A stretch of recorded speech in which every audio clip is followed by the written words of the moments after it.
Yield basis slash capitalisation method. आराम से बेटे, कैपिटलाइजेशन का दूसरा नाम यील्ड है। कैपिटलाइजेशन का दूसरा नाम यील्ड है, यील्ड है। आराम से पहले पढ़ लें, मैं फिर बोलूंगा। आंसर मैंने लिखा है, फिर भी आप आराम से पहले देखें, हमने अभी करना नहीं है, अभी कुछ बातें और बतानी है, कुछ बातें और बतानी है, फिर करेंगे। पहले क्वेश्चन पढ़ लीजिए आप।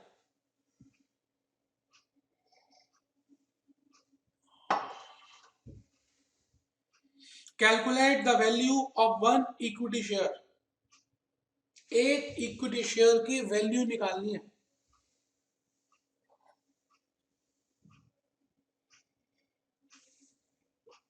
फ्रॉम द फॉलोइंग इंफॉर्मेशन, नीचे दी गई हुई इंफॉर्मेशन से एक शेयर की वैल्यू निकालनी है। आराम से बेटे।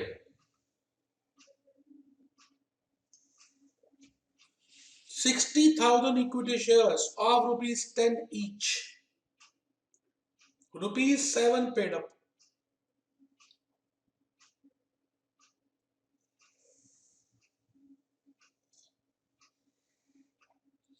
₹2 lakh, 10% preference shares of ₹100 each, fully paid up.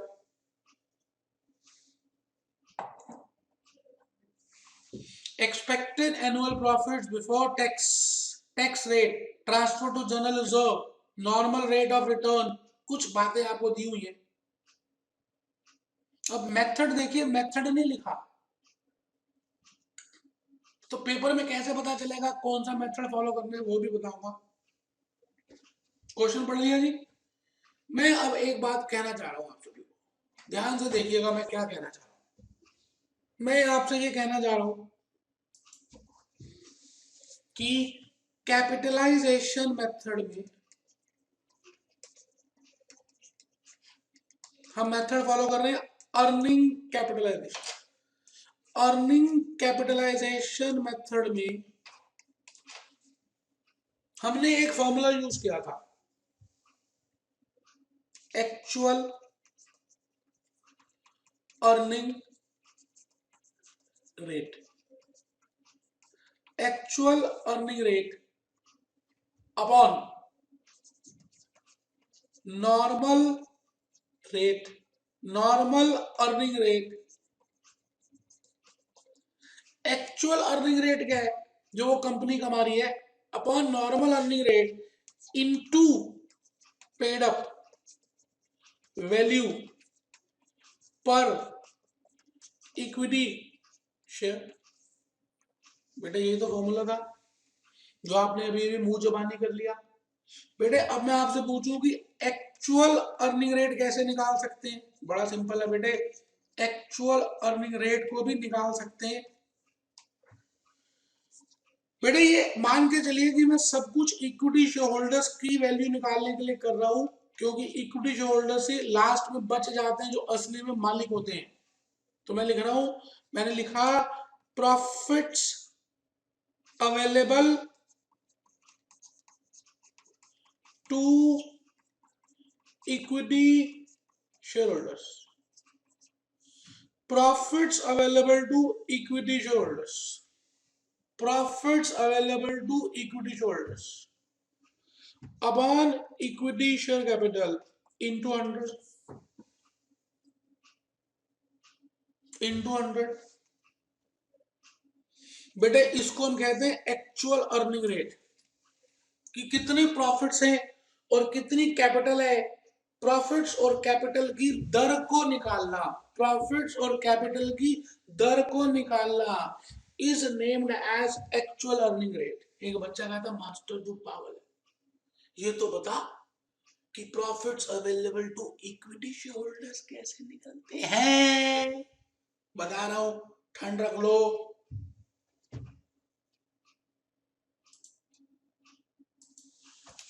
बेटे profits available to equity shareholders, profits available to equity shareholders कैसे निकलते हैं, बड़ा ही सिंपल सा तरीका है। मैं एक स्टेटमेंट बनाऊंगा, जो आपको बनानी है तो बना सकते हैं। सबसे पहले हम प्रॉफिट लिखते हैं, EBIT, इसको बोलते हैं profits before interest and tax. Profits before interest and tax, interest और टैक्स से पहले के प्रॉफिट्स, लेस इंटरेस्ट। बेटे हम उसमें सबसे पहले इंटरेस्ट लेस करते हैं, और बेटे ये जो फिगर आती है इसको बोलते हैं EBT या PBT। बेटे जरूर बना लीजिए, स्टेटमेंट बहुत अच्छी है, प्रॉफिट्स बिफोर टैक्स। बेटे इसको बोलते हैं प्रॉफिट बिफोर टैक्स। ये आ गया बेटे। इसमें से हम टैक्स लेस कर देते हैं, तो बैलेंस जो बच गया उसको बोलते हैं अर्निंग आफ्टर टैक्स और प्रॉफिट आफ्टर टैक्स।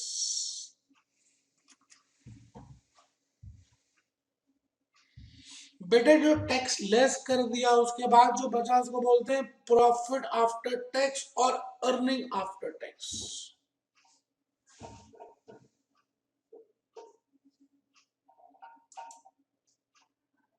बेटे यहां लिख दिया मैंने प्रॉफिट आफ्टर टैक्स। इसमें से बेटे क्या लेस करते हैं, less preference dividend. Preference dividend बेटे लेस कर देते हैं।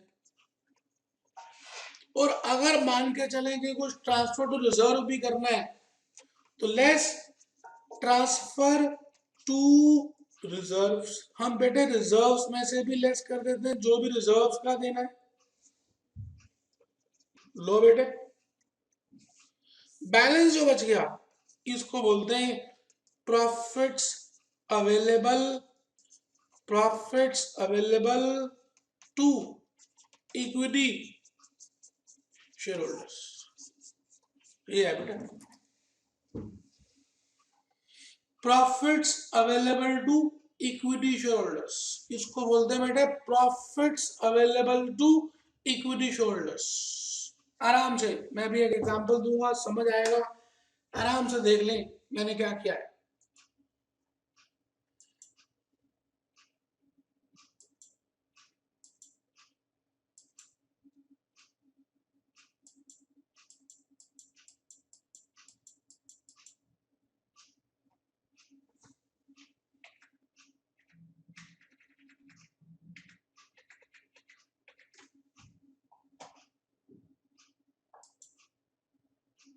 कहां चला गया बेटे,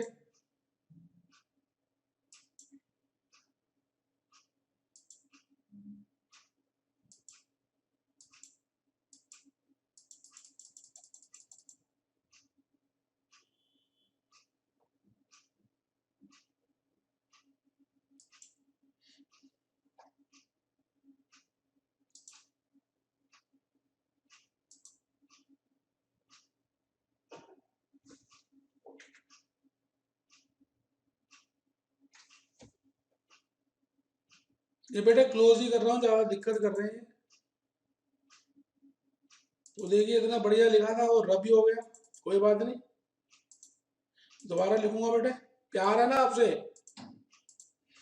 मैंने आपसे ये कहा कि profits available to equity shareholders अगर निकालना हो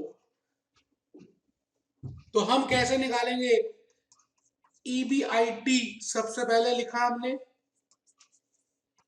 लेस इंटरेस्ट, इंटरेस्ट लेस कर दिया, इस फिगर को बोला बेटे EBT, प्रॉफिट बिफोर टैक्स। इसमें से बेटे टैक्स भी लेस कर दिया, ये जो फिगर आई इसको हमने कह दिया earning after tax. Earning after tax, इसमें से एक तो प्रेफरेंस डिविडेंड लेस कर रहे हैं मेरे बेटे, और एक ट्रांसफर टू रिजर्व्स लेस कर रहे हैं मेरे बेटे। बैलेंस जो बच गया, बचा खुचा खुरचन, बची खुची खुरचन, इसको बोलते हैं profits available to equity shareholders. अब मैं कहानी बता रहा हूँ जी, एक लड़के वाले थे, एक लड़की वाले थे, लड़के वाले डांस करते हुए लड़की वालों को यहाँ पे जा रहे हैं, दुल्हनिया ले जाएंगे, दुल्हनिया ले जाएंगे। बारात बिल्कुल टाइम पे आई है। आपने कभी देखा है कि बारात में सबसे पहले खाना कौन खाता है? बेटे लड़के वालों की तरफ से जो मेहमान आते हैं वो खाते हैं। बेटे बहुत नखरे वाले होते हैं, उस दिन तो बहुत नखरा करते हैं बेटे। बेटे यही बात तो कहना चाह रहा हूं कि जो सबसे पहले जब खाना तैयार हो गया ना बेटे, profits before interest and tax, tax और इंटरेस्ट से पहले क्या जो प्रॉफिट्स हैं उसको बोलते हैं ईबीआईटी। इसमें बेटे सबसे पहले डिबेंचर होल्डर्स को देते हैं, क्योंकि वो बड़े नखरे वाले होते हैं। बेटे उनको इंटरेस्ट देना कंपलसरी है, तो हम बेटे इंटरेस्ट दे देते हैं। इंटरेस्ट लेस करने के बाद आपने देखा है बारात में लड़के वाले जब खाना खा लेते हैं तो कुछ बेशरम लोग आ जाते हैं वहां। बेटे इनकम टैक्स डिपार्टमेंट बेटे बेशरम है, बेटे इनकम टैक्स लेस कर देते हैं। बेटे उसके बाद जो बचता है वो उसको बोलते हैं प्रॉफिट आफ्टर टैक्स। अब बताइए बारात में कौन खाएगा? लड़का खुद खाएगा, लड़की खुद खाएगी, या लड़की वालों की तरफ से जो मेहमान है वो खाएंगे? बेटे जो लड़की वालों की तरफ से जो मेहमान आते हैं अब वो खाना खाएंगे।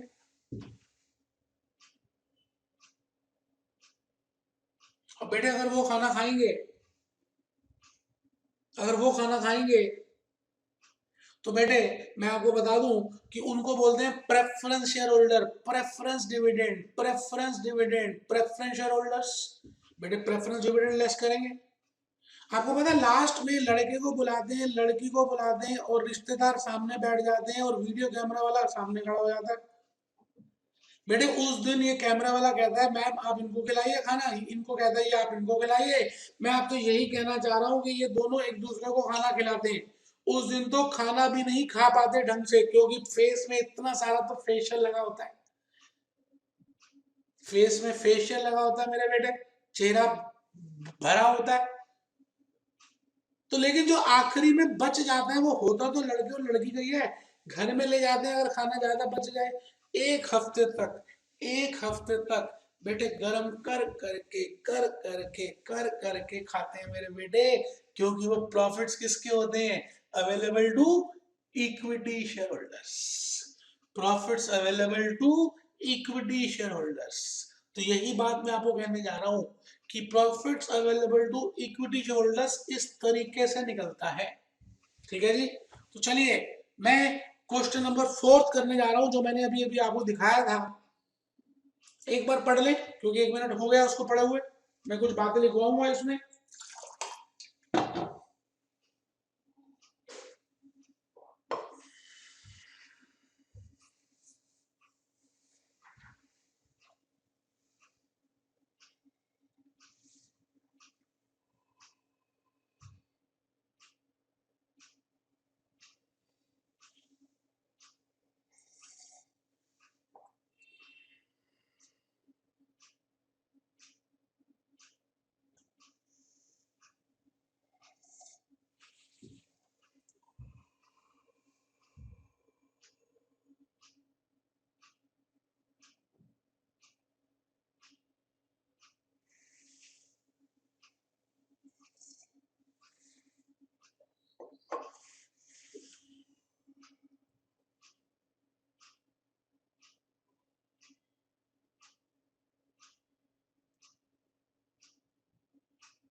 बेटे क्वेश्चन नंबर 4, बेटे नोट नंबर 1, एक बात लिखनी है।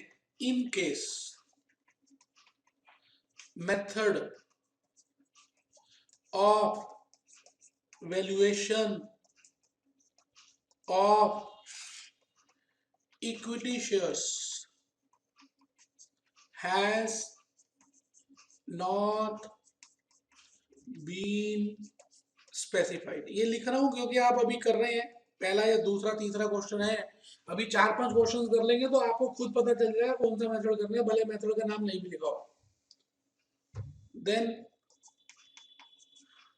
see the information provided, then see the information provided।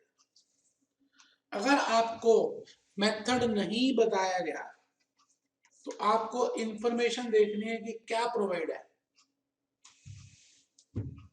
If value of assets and liabilities has been specified, if value of assets and liabilities has been specified, अगर assets और liabilities की value specified है, then use intrinsic value method। तो बेटे उस case में आप intrinsic value method लगाएंगे। And if profits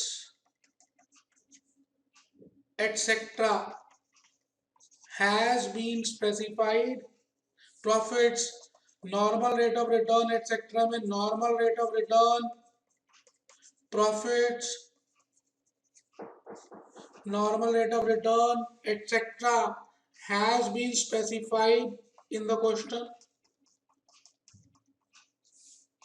has been specified in the question, then apply capitalization method। अब एक बच्चा कहता है ये कैपिटलाइजेशन में तो दो है, हाँ भी बताऊंगा। कैपिटलाइजेशन मेथड नोट 1 मैंने लिखा है, पेपर के लिए नहीं है बेटे, आपको समझाने के लिए। नोट 1 अगर लिख लिया हो तो मैं नोट 2 की तरफ बढ़ूंगा। अब कैपिटलाइजेशन में भी कौन सा बेटे, अगर डिविडेंड की इंफॉर्मेशन दी है तो डिविडेंड कैपिटलाइजेशन, और बेटे अर्निंग की इंफॉर्मेशन दी है तो फिर अर्निंग कैपिटलाइजेशन। इस बात का ध्यान रखना बस, और क्या। तो लिख लें note number 2, in case dividend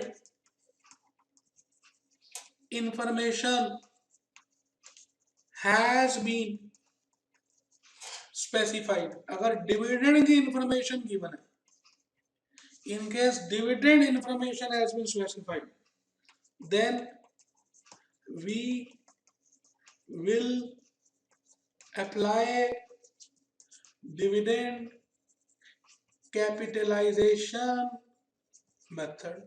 तो बेटे हम डिविडेंड कैपिटलाइजेशन मेथड को अप्लाई करेंगे। Note 3, in case earning information, in case earning information has been specified, अगर अर्निंग की इंफॉर्मेशन स्पेसिफाइड है, then we will apply earning capitalization method। तो फिर बेटे हम अर्निंग कैपिटलाइजेशन मेथड लगाएंगे। आराम से देख लें बेटे, नोट 1, 2, 3 लिख लें, पेपर में नहीं लिखना, ये मेरा प्यार है, सेवा भाव है जो बेटा दे रहा हूं आपको।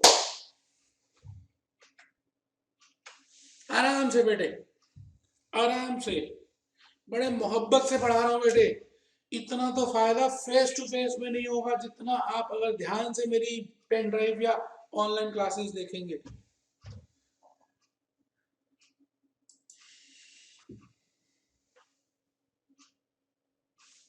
बेटे 4th क्वेश्चन करेंगे। अब आप सोचिए जिन्होंने लिख लिया क्वेश्चन नंबर 4th में कौन सा मेथड अप्लाई होगा। बेटे एसेट्स और लायबिलिटीज तो गिवन ही नहीं है, तो बेटे एसेट्स और लायबिलिटीज का तो मेथड लग ही नहीं सकता, इंट्रिंसिक वैल्यू तो लगेगा नहीं, इंट्रिंसिक वैल्यू नहीं लगेगा। अब देख लीजिए बेटे कैपिटलाइजेशन में कौन सा लगेगा, अर्निंग कैपिटलाइजेशन या डिविडेंड कैपिटलाइजेशन। अगर आप ध्यान से देखें तो मुझे जो दिख रहा है बेटे डिविडेंड की बात ही नहीं हो रही, तो बताइए कौन सा मेथड लगाएंगे, बोलिए। Earning earning earning earning capitalisation method, ठीक है जी। तो चलिए जी शुरू करते हैं मेन आंसर, अब स्टार्ट कर रहे हैं बेटे मेन आंसर, अब शुरू होगा question number 4, main answer.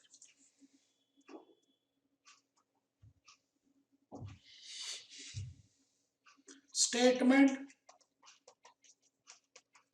showing value per equity share. Statement showing value of per equity share as per earning capitalization method.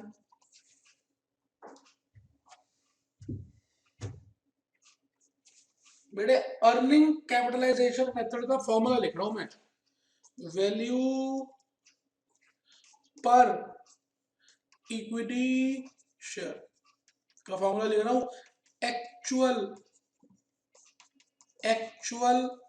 Earning rate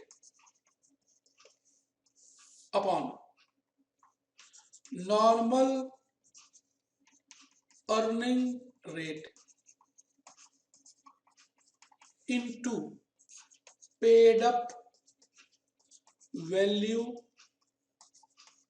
per equity share। आराम से बेटे लिख लो पहले, actual earning rate upon normal earning rate into paid up value पर equity share. पहले बेटा formula लिखना होता है, खुद फॉर्मूला बताएगा अब आगे क्या करना है, थोड़ी सी जगह छोड़ देना, थोड़ी सी जगह छोड़ देना बेटे। अब दो चीजों तो गिवन ही है, जैसे नॉर्मल रेट ऑफ रिटर्न तो बेटे 20% दिया ही हुआ है, और बेटे 7 रुपए पेड अप भी गिवन है। इसका मतलब इस क्वेश्चन में मुझे बस एक चीज निकालनी है, और उसको निकालने के बाद हम आराम से आगे चल सकते हैं।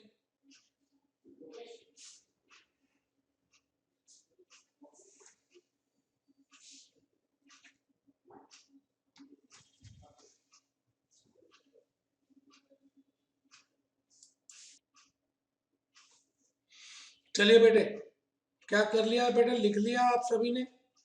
हाँ जी बोलिए। तो बेटे हमें इसमें एक्चुअल रेट ऑफ रिटर्न ही निकालना है बस, तो थोड़ी जगह छोड़ दीजिए, स्पेस छोड़िएगा, फिर आगे लिखिएगा actual rate of return is equal to profits available to equity shareholders. आराम से बेटे, upon equity share capital into 100। थोड़ी सी स्पेस और छोड़ दीजिएगा, क्योंकि मुझे इक्विटी शेयर कैपिटल तो पता ही है, 4,20,000, 60,000 शेयर 7 रुपए के हिसाब से 4,20,000। इसका मतलब मुझे ये निकालना है, तो खुद पता चल रहा है, आप फॉर्मूले लिखते जाएं धीरे धीरे, खुद आपको वो इंफॉर्मेशन मिलती जाएगी, अब क्या करना है, अब क्या करना है, अब क्या करना है। तो profits available to equity shareholders, थोड़ी सी स्पेस छोड़ दें, फिर लिखें working note number 1, statement showing calculation of profits available to equity share holders.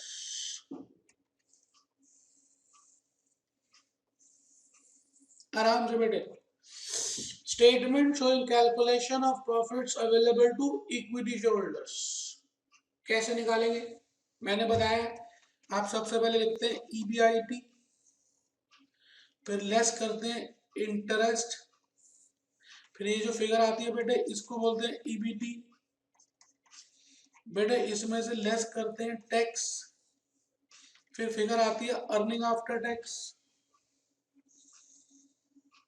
बेटे उसमें से लेस करते हैं प्रेफरेंस डिविडेंड,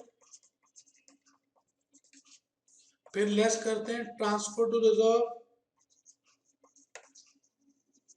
और बेटे जो बैलेंस बच जाता है उसको बोलते हैं profits available to equity shareholders. अब आप देख लीजिए आपको कौन सी फिगर गिवन है, मैं वहीं से शुरू करूंगा।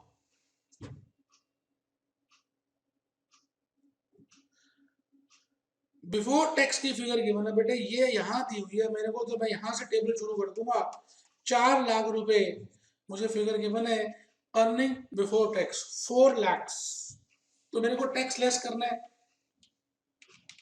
तो 4 लाख में 35% का टैक्स आ गया,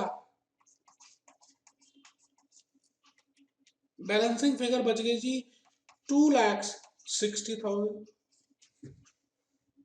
2,60,000 रुपए की फिगर बच गई, लेस प्रेफरेंस डिविडेंड।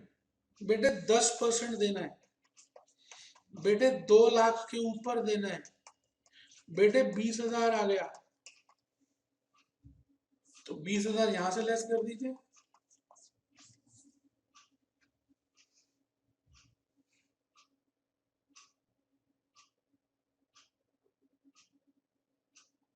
बेटे उसमें लिखा है ट्रांसफर टू रिजर्व 20%। बेटे 20% लिखा है, आपको पता है 20% किसके ऊपर निकालेंगे? 2,60,000 के ऊपर। तो बेटे 2,60,000 इंटू 20%। अब एक बच्चा कह रहा है 20,000 लेस करके निकालेंगे या 2,60 के ऊपर ही निकालेंगे? बेटे 20 लेस करने के बाद तो कोई फिगर ही नहीं है, प्रॉफिट्स उसका कोई नाम ही नहीं है। मैं तो प्रॉफिट आफ्टर टैक्स का निकालता हूँ 20% हमेशा। तो वो 52,000 आ गया। अब लेस कर दीजिए, ये फिगर बच गई 2 लाख। 2 लाख, अच्छा 2 लाख नहीं, 1,88,000। मैं रुक गया हूं।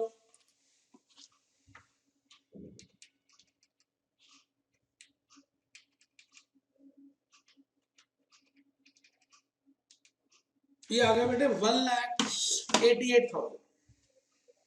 188 बेटे।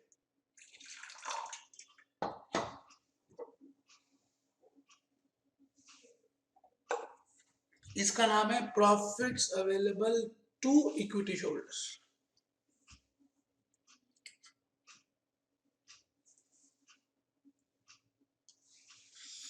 बोलो बेटे। अब मैं आ गया बेटे 1,88,000 को मैंने यहां लिख दिया। अब तो सब खुद अपने आप बनना शुरू हो जाएगा। तो 1,88 इंटू 100 अपॉन 4,20,000, ये आ गया जी, ये कितना परसेंट आ गया? 44.76% मेरे कैलकुलेटर में आ रहा है। 44.76% की अर्निंग रेट है। इस दर पे ये कंपनी कमा रही है।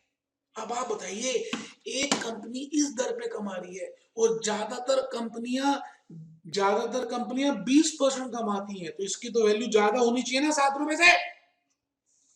तो चलिए मैंने यहां लिख दिया 44.76%। 44.76%। आराम से बेटे अब आप सॉल्व कर दीजिए।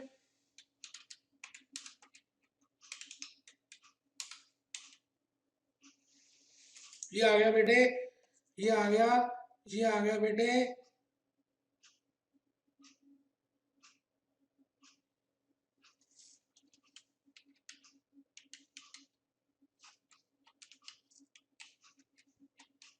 ये आ रहा बेटे 15.67, 15 रुपए 67 पैसे, 15 रुपए 67 पैसे, 15 रुपीज 67 पैसा की वैल्यू आ गई। मैं समझाऊंगा, पहले लिख लें।